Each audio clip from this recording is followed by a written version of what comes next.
this evening celebrating Signature Books poets and Signature Books' commitment to publishing poetry.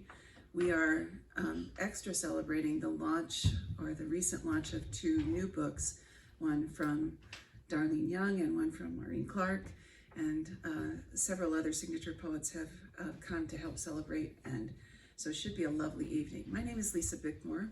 I am also a signature poet, and I'm the Poet Laureate of the state of Utah, and I'm on the, I don't even know if we call it a board or a committee, board-ish thing of signature, and so it's my great pleasure to be here tonight to celebrate these writers and to celebrate poetry, and I hope that you will enjoy it very much. So my job as the MC is slightly more than decorative.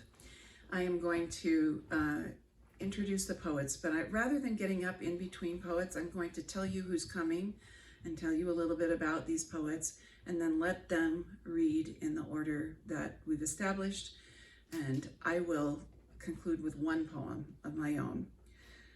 I want to say thank you also to the King's English tonight for providing support in providing books and book sales assistance tonight. When we're done reading poetry, we invite you and encourage you to buy some books and get your books signed by our authors. I think that you'll find them very rewarding. So I'm going to tell you a little bit about the poets and the order in which we'll read, which they will read, and then I'm going to let them read, and then we're going to have a fine time, and then buy books, get them signed, go home hopefully to a delicious snack. My name, as I said, is Lisa Bickmore. Our first poet is going to be Darlene Young, who has published two previous collections prior to Count Me In, which is her third. Those two books are here, published in 2023 by BCC Press, and Homespun in Angel Feathers, also published by BCC Press in 2019, which won the Association for Mormon Letters Award for Poetry. She's also the recipient of the Smith Pettit Foundation Award for Outstanding Contribution to Mormon Letters and teaches writing at Brigham Young University. Our second poet will be Marilyn Bushman-Carlton, who was named the 1999 Utah Poet of the Year by the Utah Poetry Society. She has been a Utah Arts Council Artist in Residence, Utah Arts Council Artist Grant recipient, and prize winner in the Utah Arts Council Original Writing Competition. Her two collections, On Keeping Things Small and Her Side of It, that were published by Signature, her side of it was a finalist in the Jesse Bryce Niles chapbook competition at the Comstock Review. Her work has been widely published in fine journals. The third poet who will read is Scott Hatch, whose poetry has appeared in Prairie Schooner, Western Humanities Review, and elsewhere. His many poetry honors include the Eisted Fod Crown, the Monk Poetry Award, I'm pretty sure I pronounced that wrong, I'm sorry, the Monk Poetry Award, and the Utah Arts Council and Western Humanities Review Poetry Prizes. Laura Hamblin will read fourth. She is a professor emeritus from Utah Valley University, where she taught creative writing, composition, women's literature, and the history and theory of the genre of poetry. Her book, The Eyes of a Flounder, was published by Signature Books in 2005. In 2007 to 2008, she lived in Amman, where she gathered oral histories of Iraqi women refugees. She's recognized in Utah Women's Walk, which highlights women who have made a significant contribution to the state of Utah. Our fifth reader is not here right now. I'm going to introduce him anyway. If he comes, then you'll know who he is, and if he doesn't, oh well. Steve Peck is an evolutionary ecologist, also a novelist, essayist, and poet. He has won the AML Novel Award twice, and once for a short story collection. Aldrich Press published his first poetry collection, Incorrect Astronomy, and Signature Books will publish his poetry collection, Experiments in Fading Light, in early 2025. Maureen Clark will read sixth and last. Maureen Clark is a writer and poet living in Bountiful, Utah. She recently retired from the University of Utah, where she taught writing for 20 years. During that time, she spent 4 years as the director of the University Writing Center.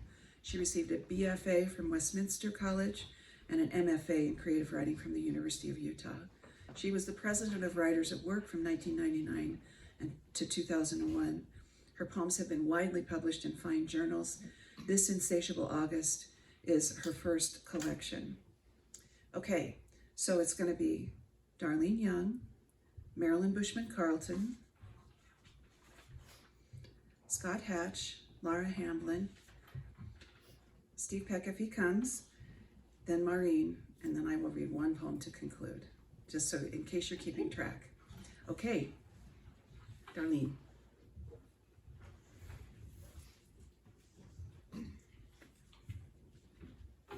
I'm so excited to be here with these poets whose work I have been reading for years.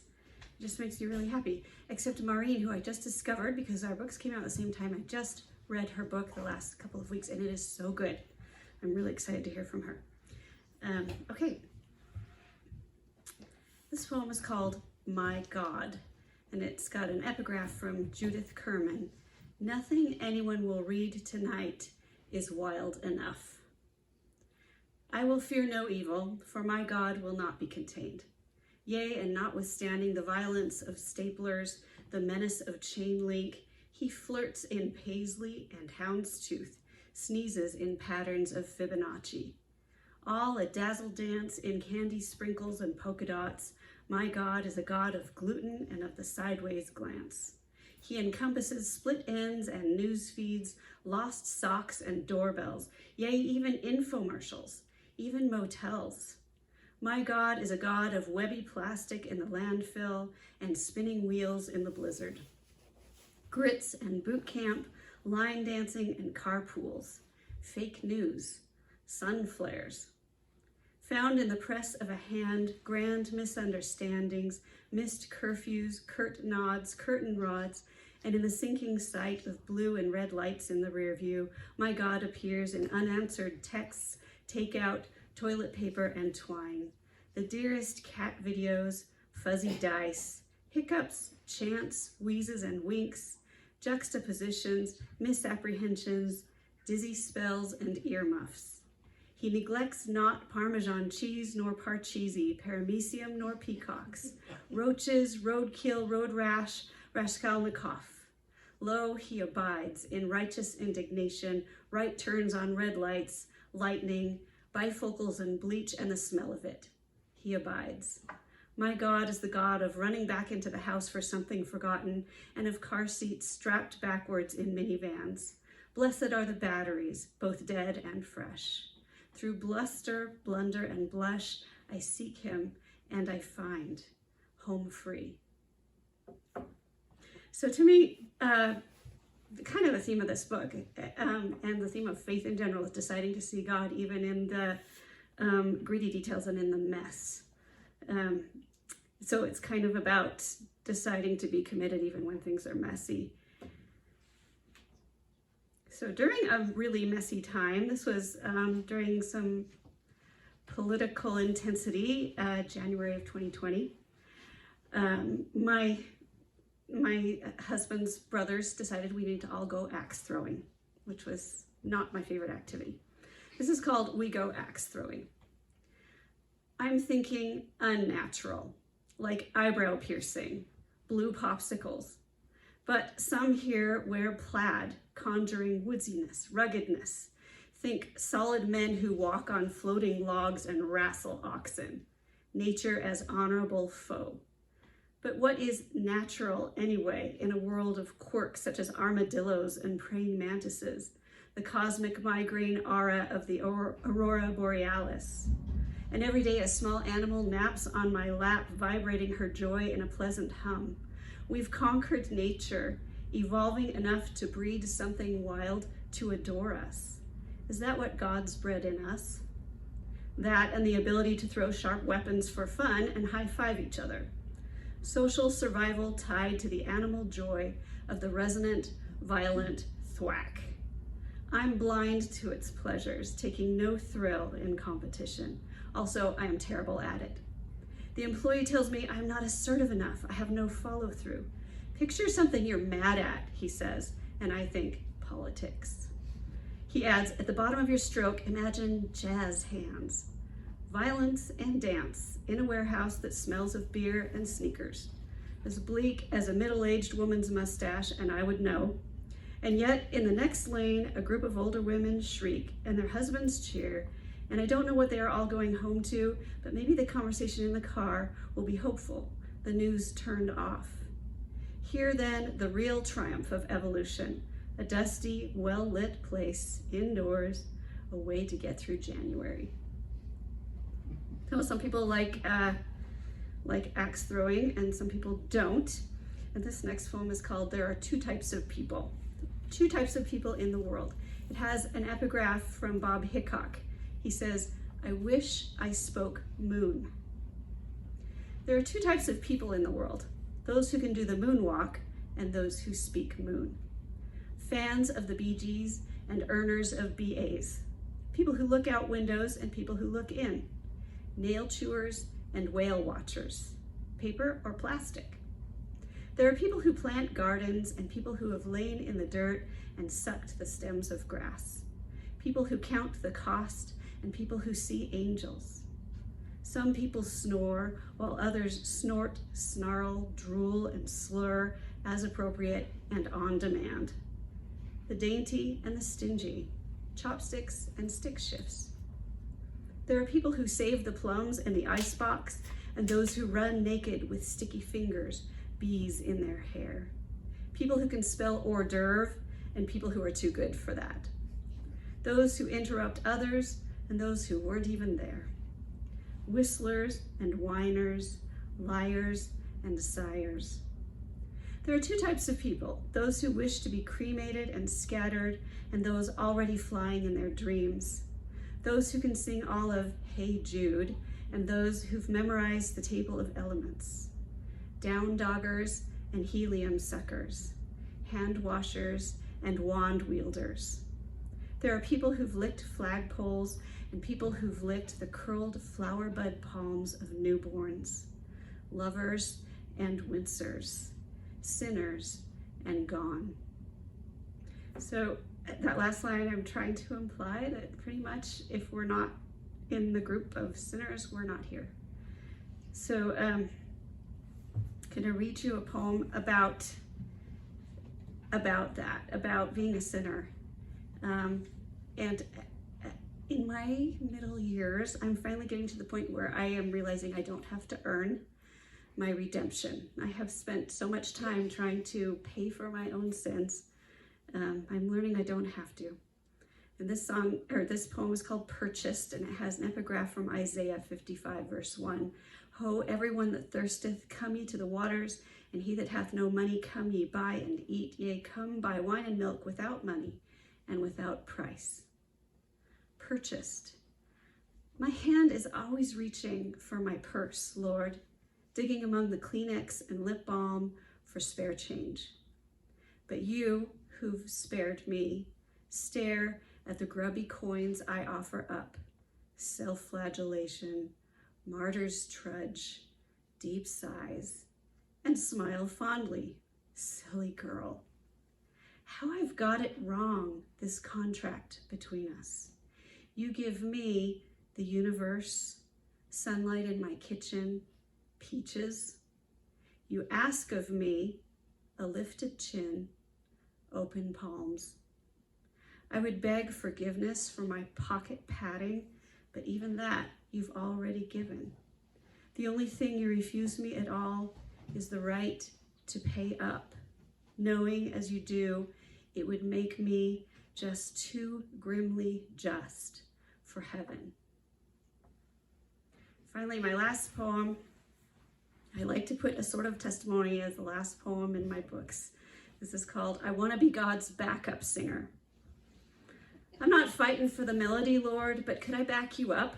Just behind and to the left. Could I wear long white gloves and do a little pointing? Big hair, big lashes, red lips. Let me doo-wop, shuffle, show a little leg. I'll take whatever part you need. Scarfs, fluttering descant chime, or the support underneath swinging low and breathy in the dusk. I can wail.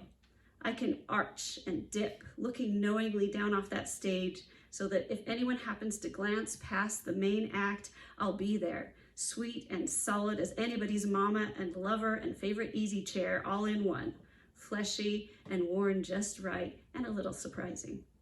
Don't need center stage, Lord, but let me strut with my sisters. In sync, all swivel and sass. When you lift off, I want to be right in that jet stream, coattail, contrail, conga line to glory, rounding the bridge to one more chorus, the one that brings us home. Thank you.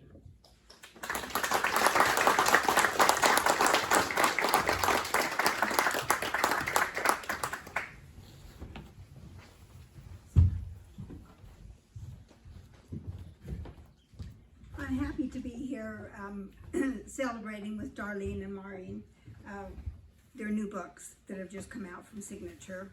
And I'm happy that I am able to read a couple of my poems. I'm just going to read 3 short ones because it's their night, but I want to read one from On Keeping Things Small, which was published a long time ago, 1995. I think it's still available on Kindle if I'm not right. This poem is called Oldest Daughter, Oldest Son. At these moments, we must let them go. A flat world at the curve of each new road. Today he keeps his father and me near a little longer. The one who, since junior high, struggled for air like a drowning man. In a college dorm, the 3 of us empty his suitcase and boxes, fill shelves and drawers, talk away tremors on his upper lip. One other time, saying goodbye was this hard. She couldn't eat for days before, unpacked and repacked her suitcase dozens of times, finally leaving for her first summer camp. Already she'd been first to be left with others, first scout into kindergarten, first to stand naked in the 7th grade showers. No one would say it is easy for the others, but they walk in a world where lanterns are lit before them, where embers glow in the grate. They wear the thin armor of their older sisters' older brothers' bodies. And then her side of it was published in 2010, and I'm going to read a poem called Carol with an E. Because there were wonderful things she wanted, things she knew not to ask for, even at Christmas, Carol became an expert swapper. It was not without sorrow that Mother made her return Linda K. Johnson's transparent plastic purse brimming with red and pink lipsticks, cranberry rouge. When Carol returned with the old family calendar, you could almost hear the melancholy bee rise from the piano we didn't have. Then she hid the black shoes with their heavy silver taps and faded grosgrain ribbons beneath milkweeds where the bus made its stop. Mother never knew. But they disappeared, and Linda Kay kept the blue parasol Carol had loved, most of its bones being broken. Finally, my younger sister found something she didn't have to barter for, an uncomplicated lowercase e, there for the taking, like one currant burning on a bush. She began to add it to the roll of amateur singers in homemade cotton skirts. That was her name. Mother let her keep it. Though bent and stationed at the end, that little E had satin in her voice. She had a way of elevating the other girls, bringing out a lovelier music. And the third one is one from a new manuscript that I have. It's actually going to be published in a year from this spring. And the one I'm reading is called Irresistible Burdens. The children would be asleep by the time we pulled away from the jammed parking lot, the AC blasting. In numb, exhausted slumber, they'd congeal in lumpy masses, separated only by the dreams that swaddled them. Gone for another year, the tidal wave, the fun house, the log flume, the jet star they'd have to earn with inches the right to ride. Just a dream, the shave ice, the cotton candy risen like magic from paper cones. Home again, their dad and I would saddle over our shoulders, the youngest two, little boy bags of storage wheat or puppy food, and lay them, still deep in sleep, on their bed beneath a 40-watt puddle of light. In turn, we'd pull each dead arm through its sleeve, each limp leg through its wrinkled opening, each wobbly head through the top of a soiled shirt. Remove each closed-toe shoe, each damp, odorous stocking. No baths those late nights, just soaked washcloths over salty, sun-smeared hands and faces, under fringes of moppy forehead hair. Soap on their spongy, spent feet. Then jammies over the irresistible burdens of their abandoned bodies. Their delicious, relentless helplessness that defined our then young lives.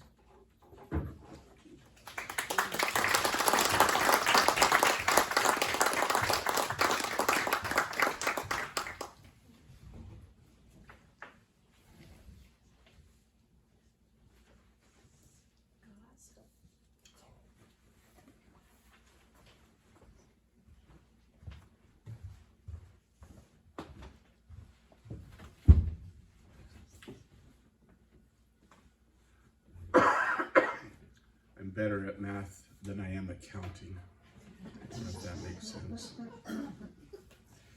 If I shy away from the mic or begin to mumble, I hope you will let me know.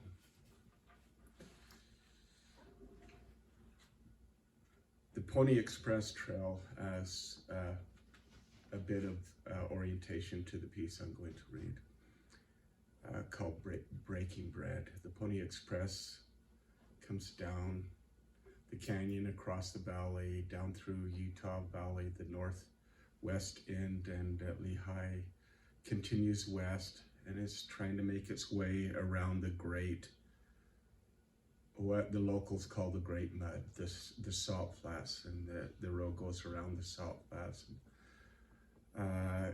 It didn't last long, and it became the Overland Express eventually, and then the Lincoln Highway that some of us still remember bits and pieces of. And it's an artery of my youth, of travel, and my formative days. And later, well, earlier in about 37, a teacher of mine, he wasn't my teacher then, George Binion, of the Green Jacket Binions, cattle ranchers. He and I were traveling the desert after I had finished school, and he had been my teacher. And we came to a place in the desert where he and his brothers homesteaded when they were teenagers. They gathered 3 streams together, little springs, little trickles of water, Coyote, Lost, and Indian Springs. 7 miles of ditches to water about 90 acres of alfalfa. In 1993, he returned there with me. We were traveling, exploring the desert, and he wanted to camp in the mouth of Indian Springs Canyon. Looking down across that, it's always hard to ignore the trains. I used to drive them. And you just want to stop and study how they're doing coming into the station. It's truly an art. It turns out, as I discovered in driving trains, they don't just happen to show up and take off again and do things. People are doing crazy things to make what happens in trains happen, and that's all I'll say about that. But if I get distracted again, well, hopefully I'll be done by then. I've almost spent my 5 minutes. Well, George wanted to camp there. I wanted to go on to Deep Creek and camp there. And George wanted to spend time where he had 60 years before spent time as a boy with his brothers. And I couldn't see sleeping in a pasture full of cow manure where the cows had just passed through. And I told him that, and that I wanted to go on out to Deep Creek. And I hurt his feelings. Later on, he let me know that, because I was too young and insensitive in my young 30s to have gathered that much. And he was right. And I have felt guilty ever after, in spite of the fact that I had many chances to repent of that and go and sleep there in that meadow with George. In subsequent years, I never thought to do that. And then last summer, I ended up in the mouth of that canyon for several weeks with troubled youth in a primitive wilderness program. And I finally got to spend a night there, which was very serendipitous, just a thing of grace. I don't know what it meant in terms of my guilt and my relationship to George, but I'm still grateful for it. Gretel Ehrlich says to trace the history of a river or a raindrop, as John Muir would have done, is also to trace the history of the soul, the history of the mind descending and arising in the body. In both, we constantly seek and stumble on divinity. Wren sits on a rock, snapping twigs of juniper deadfall into a little stack. Each snap frames the light-bending silence roiling up from desert floor into evening among the foothill junipers. On the desert floor, light scours salt pan into dust devils, and the powdery arrow of a ranch truck on the Pony Express twists away into the silence.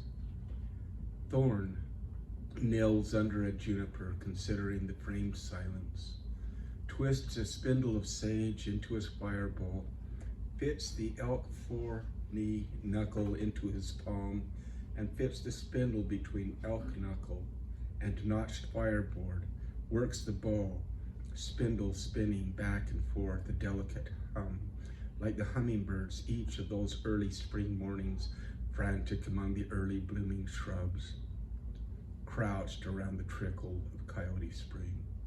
He leans into the bow over the spindle, wisps of smoke rise, the spin quickens, his foot ghostly in tendrils of smoke.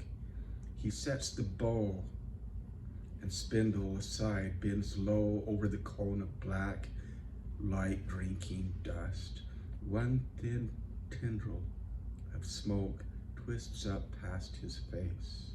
He waits for the ember to build, taps to consolidate the core, waits again, taps the ember into his mouse nest of tinder, blows into the nest, wreaths of smoke now around his head.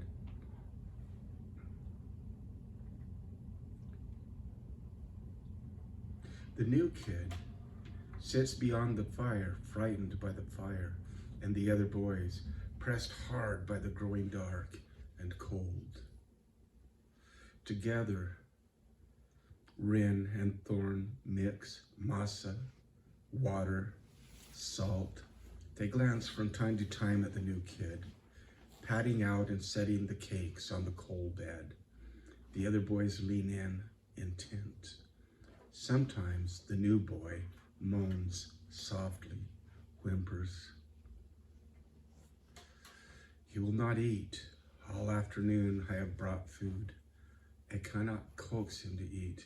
I can only sit at arm's distance. I want the company of fire for him. I want the fire for me. I am old and cold, and I want fire, and I cannot leave him. And I watch Thorn, frail, intent as a hawk watching the new boy. Thorn breaks off bits of ash cake, chews, watching, until at last he takes up 2 ash cakes, crosses the dark, and squats in front of us. He bows his head. I just made this bread. It is still hot. Would you like to try it? The miracle of the new boy saying, yes, I would like that, saying, oh, it is good and so warm. Such words between boys. These troubled children, soon to be tumbled out into the bewildering world. Firebowl, twig pile, unleavened broken bread, these tokens, these tools, The boys will carry these tools of fire and bread in their hearts, the trickling spring, the hum of hummingbirds, and they will go on. Thank you.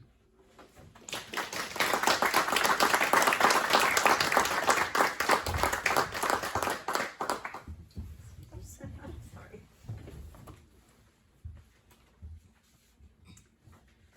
Thank you, Beth and Signatures, for putting this reading together, and it's so great to meet with the usual suspects again. And I'm going to read just a couple of poems, and I realize these are all on themes of loneliness, so I don't know, go figure, right? I lived for a year in Amman, Jordan, and worked with Iraqi refugee women, and this poem is dedicated to them. The woman who fled the city carried a door on her back, and on the door was balanced a vase, and in the vase was rolled a scroll, and on the scroll was written a word, and in the word was pressed a heart, and in the heart there was a door which neither opened nor closed, carried by the woman who fled the city. The ruin of loneliness. It is not the emptiness as silent as night sky, not the ash, not the buried sherds. It is not the people who once walked these ruins with confidence, the pleasure of those who do not know. I do not know their bright sorrows or their fears red like wild poppies. Once I stood in a doorway, painted a faded sea blue, and thought how easy it is not knowing. Not knowing you'll ever leave. Oh, for loneliness like that. When we fell apart after yesterday's lovemaking, the smell of rain still in the air, I knew it was our last as you washed my thigh, purposefully and without smiling, not like a lover, but like the surgeon you are, as if carefully closing a wound. One last one.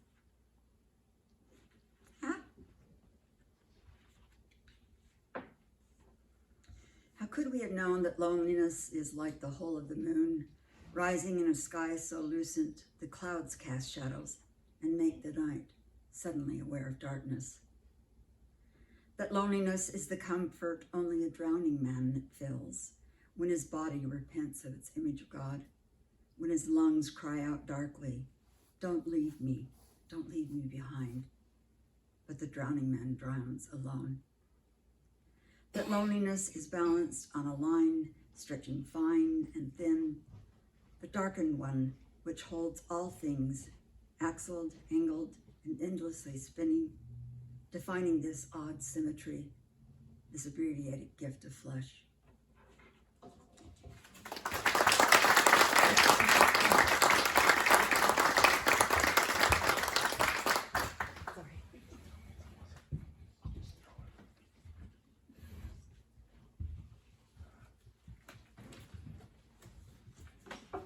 It's really an honor for me to be here among some of my poetic heroes and friends, and I really feel blessed. So thank you for having me here. In my tradition, we have a tradition that the three Nephites, ancient American prophets, never died, and they go around hitchhiking across the world doing good, or something like that. We also know that John the Beloved tarried as well, but we don't know anything about him. He apparently doesn't hitchhike or help people with their laundry and things that the three Nephites are. So this is a song about John, or a poem. John who tarried. Peter, seeing him, saith to Jesus, Lord, what shall this man do? Jesus saith unto him, if I will that he tarry till I come, what is that to thee? Follow thou me. Then went this saying abroad among the brethren, that this disciple should not die. Slowly, carefully, John the beloved waned light as air. At last, untethered from the earth, he floated into the sky. At first, the disciple that Jesus loved thought he, like his master, was ascending to another realm, a heavenly home, but no. He floated upward, high into the atmosphere, drafting like a leaf, turning this way and that as he tumbled with and within currents unseen. For the wind blew where it listed. Although he could hear its sound, its direction eluded him, eluded his ken and fathom. For a year and a day he sailed the sky, then 2, then 3, and so on and on. Soon he gave up hope that he would return to soil, rock, and wood. Immortal, immune to hunger and thirst, immunized against temptation, inured to patience and grace, he drifted over the fields and wetlands. Oceans he espied in craggy peaks, far below past the world, in Arctic white and grays and greens and fair browns and deep blue of hard frozen ice, and the reds of rich magma flows. In all he found beauty, forests and grasslands, small patches of crops and pasture, sensible deserts and shrubs, all declare the glory of God. A creation alive in a void of emptiness and light, landscapes marked with the branching dendrites of watercourses, disclosed watersheds framed by gradients high and low, defined by tectonic forces slow and unrelenting. At night, stars blaze cold against the sky, as black as a raven's eye, claiming similar depths. All this he saw as he floated round and round, wafting above the spinning planet in helplessness and longing. For decades he prayed, asking, why, Lord, have I been set adrift?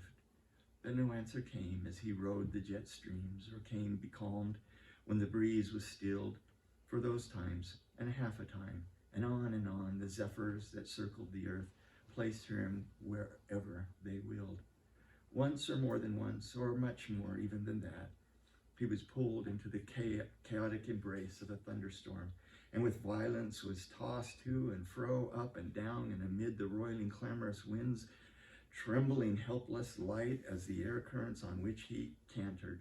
In time, he succumbed to the beauty of the earth and became attuned to the thrum of its song, and he rested in the music of its voice and manner. On earth, the slow change became apparent at night as the lights of cities grew and grew until the stars disappeared.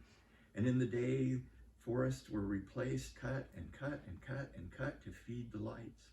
And 1 or 2 or 3 crops replaced the complexity and diversity he discerned from so high. The taste of the air through which he hovered was filled with vaporous wormwood, as many millions of years of ancient swamp forest was blasted into the air to feed the hunger below. And all the face of the earth was thrown into commotion and doubt. And like a drunken man, the landscape staggered this way and doubt,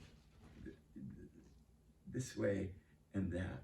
God's children were driven here and there as war and rumor of war filled the landscape, and the atmosphere itself was filled with hard hate, and the smell of destruction and doubt mingled with the scent of death.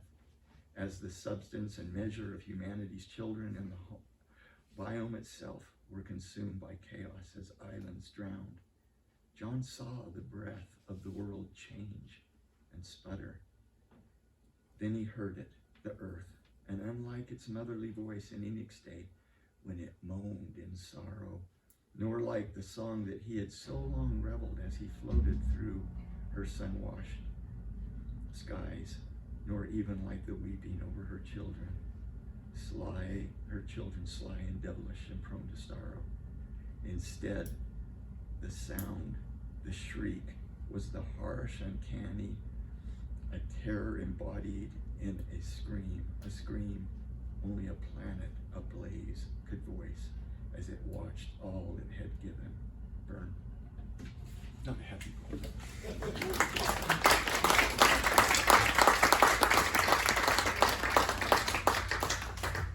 if I can stand up without tipping my chair over, falling on my face. I am very happy to be here tonight, and so grateful to have had my book published by Signature. It's been quite a long time coming. I'm going to read a few poems from the book, and the first one is called Most of All a Future. It's kind of my statement about heaven, I guess. I won't go to heaven without sagebrush or mosquito bites or thistle itch.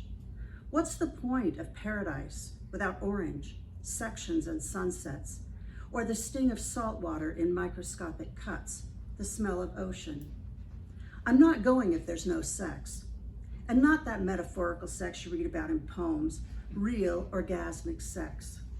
Marimba, salsa, umbrella opening sex, miracle sex, slow sonata, candelabra sex, and oracles like those of comets and zinnias, yeast and elephants, the wrinkles on a cheek.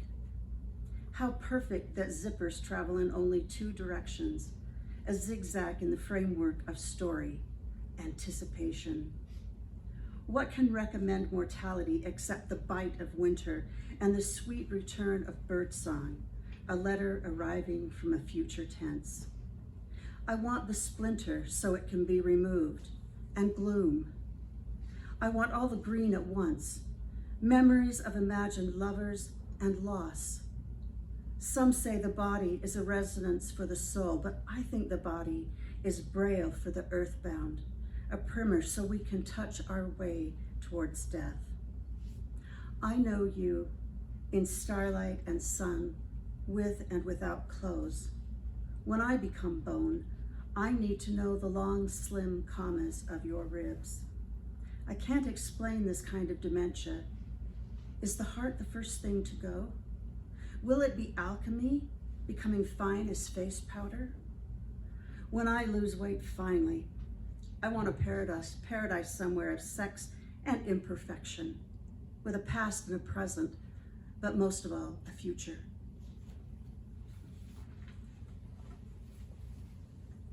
All right.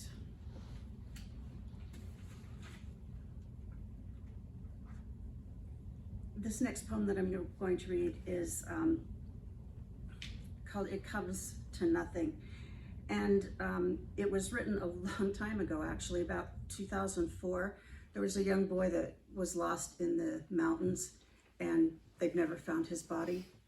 He was 150 yards from his tent when he walked off the trail, and his father went back to look for him 5 minutes. He'd only been gone 5 minutes.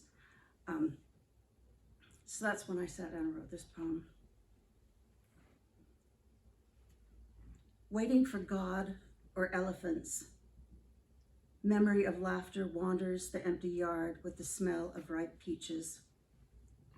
Rescuers twist through the high Rockies, searching for the lost boy or the glove of his body. Right now, a wasp walks on the boy's delicate eyelid. The grass around him moves like a skirt. All those ripe peaches will go unplucked. Perhaps the boy is looking for spaces in the fence or dolphins in the meadow decorated with flags.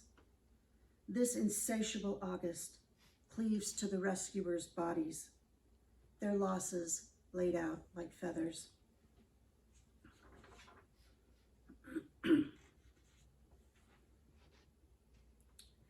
This next poem I'm going to read is kind of like I don't know if it's a dialogue or if I'm just bitching at God, but something in between that. It's called Naked Bulb.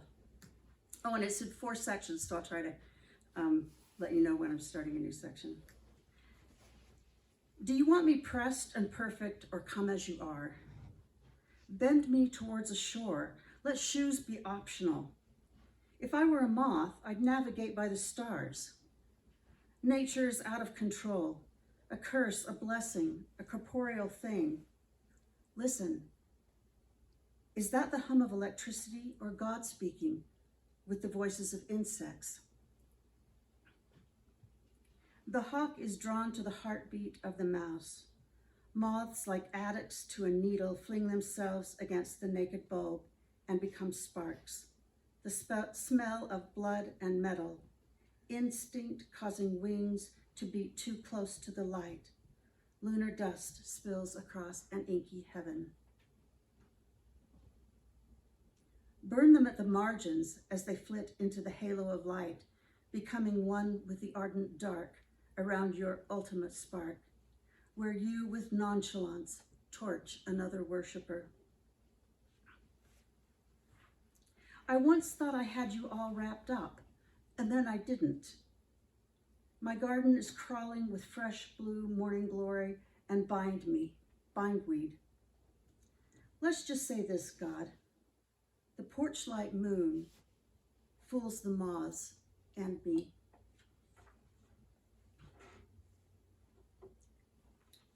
Got a couple of other short ones that I think I'd like to read. This one is titled Thin Hymn, and it's modeled on a poem by John Frederick Nims called The Young Iona. And it was written all in single syllable words, which just fascinated me, so I had to kind of give that a try. Thin Hymn.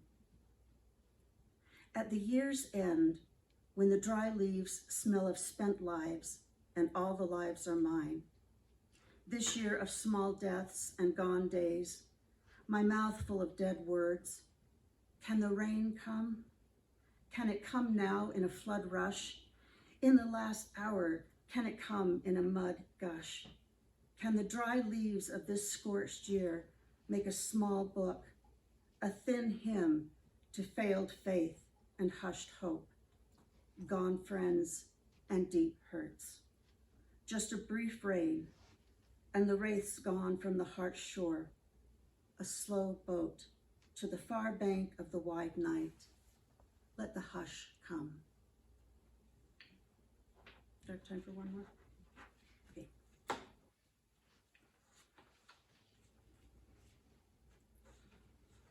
I'll read the last one in the book, which is called Messy Planet. Earth is so precisely blue in those NASA photographs, so mud brown close up. Yet somehow it is the imperfect world I give my heart to, with all the sorrow locked in me like a root-bound tree. I can't fathom my own skin replacing itself, or hope as literal as bone. Sun flings light into oncoming traffic across another Sunday morning. What I know is a thin string of possibility.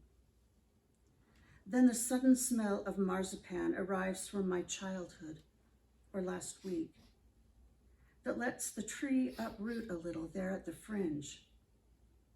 I can live with the dark ache of existence, the violet crush of this messy planet.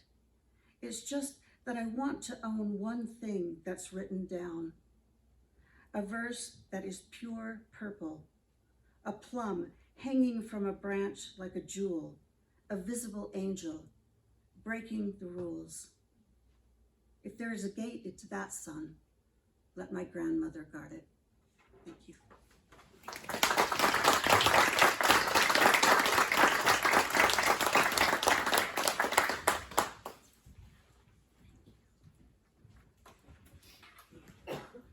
I want to thank everyone for coming on behalf of Signature Books. I think we've been richly rewarded by those poems.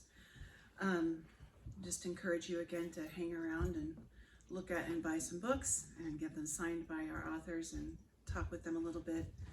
And then I will conclude by reading one poem. This book was published a long time ago. The poem is called Extravagance, and Anyone who knows me knows that I'm a maximalist, and my argument is that the world is evidence that God is also a maximalist, so extravagance. All this week they have fluttered in the stiff May wind, these tiny painted butterflies who've traveled, we read, from Mexico, where lived so many of them that these had to go.